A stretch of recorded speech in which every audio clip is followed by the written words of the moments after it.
Ravana had many warriors, skilled in various weapons. They were ready to fight for him at any time and in any situation. Ravana would flatter them whenever he wanted to do something on his behalf. He would reward them and show them respect. He was a great warrior. Normally, no fear would stop him. The demon warriors could fight with different types of weapons. Some of them had special knowledge of the arts. They were also lustful. Using magical methods, they could make the army of the monkeys believe that they had killed Sita. They could make Sita see that Rama was dead. This was a method of terror, a method of reducing the strength of the opposing party and weakening the courage of the enemy.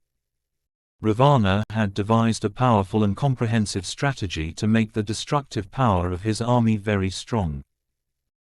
The gods themselves were afraid of him. The main reason why Rama, who was to give a place to this purpose of the Ramayana, had to be born in the form of a human being is Vishnu. The purpose was to destroy the evil demon. In any case, the precincts of Lanka are filled with violence and fear. There is violence, tyranny, lasciviousness, and debauchery. No one has to completely submit to the will of Ravana. Everyone knows that Ravana is invincible. Didn't he beat the gods? Didn't he stand there with the wheel and the diamond? Didn't he rob and bring everything he wanted?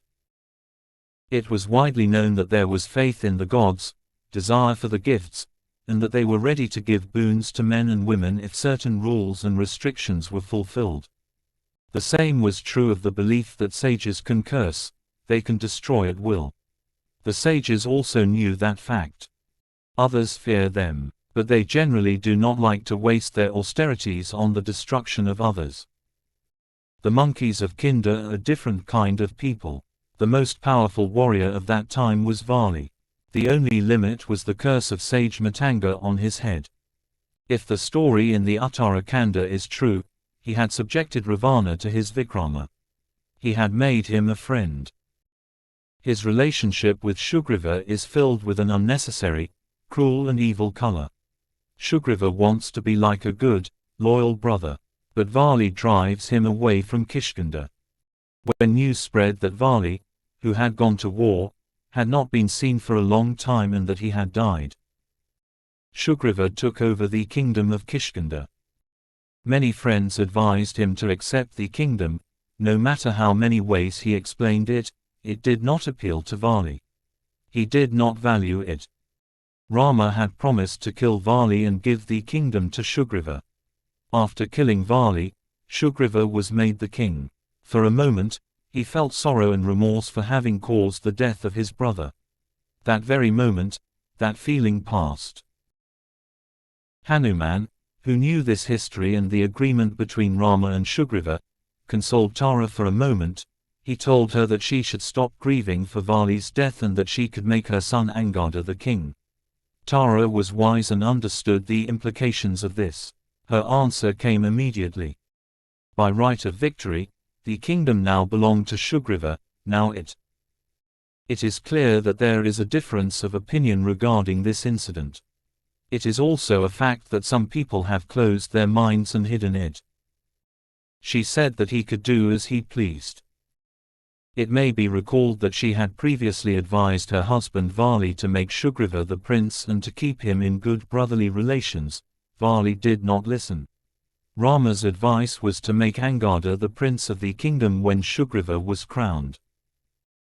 It is not that Sugriva himself would not have done it.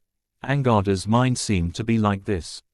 Later, when all the monkeys in his party rebelled, he said that he had come to the kingdom of Yalvaraja by the grace of Rama and not by the trust of his uncle. Sugriva had gathered the monkeys and had made certain rules when necessary, and had told them to gather them all. On a certain day, he announced that if they did not come, he would be killed without showing any mercy. Ravana had a large anthill.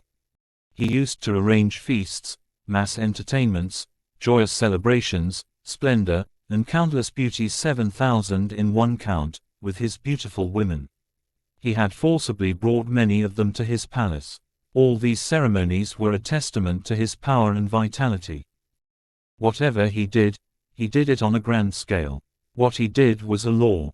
If this is the case with the demon emperor, Sugriva was equally susceptible to the lust of women.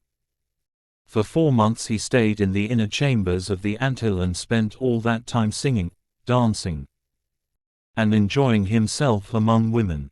He never once inquired about the comforts and conveniences of his friend Rama. Lakshmana had to remind him of his duty. He had to stand at the palace gate and firmly ask Rama to fulfill his promise. When he gave the news to Sugriva, Sugriva was in no condition to appear or speak to others. There is a description that goes like this: S.A. Nidramada Samvito Vanaro N.A. Vibhadavan.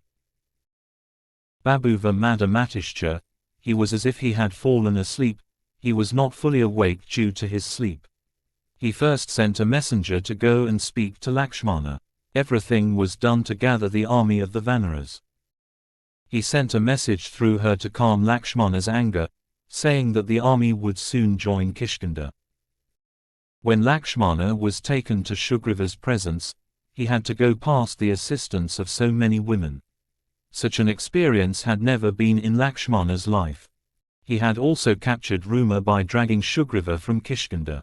Sugriva is now happy that he has got his wife Ruma. Following the divine authority of maiden to accept the wife of a deceased, he also gets Tara. Tara does not seem to have any kind of embarrassment in that situation. Sugriva, who had been hungry for a long time, had forgotten himself in material pleasures. He did not take into account the peculiarities of his newfound friend and his needs. He did not pay attention to his royal duties. Tara had to speak on his behalf to understand Sugriva's behavior in his situation and apologize. The demons used to take what they wanted by force. The monkeys took what they wanted and did not think about it again for a moment. It seems that the monkey class behaved loosely in relation to women. When the room stars changed hands from Sugriva to Vali, and from Vali to Sugriva, they did not seem to have any worries. There is no talk of such behavior in the kingdom of demons. But if there is a baseless rumor about the name of the wife, then one. Vali's son is upset about something. He is angry on behalf of Sugriva. He starts to throw stones at his uncle.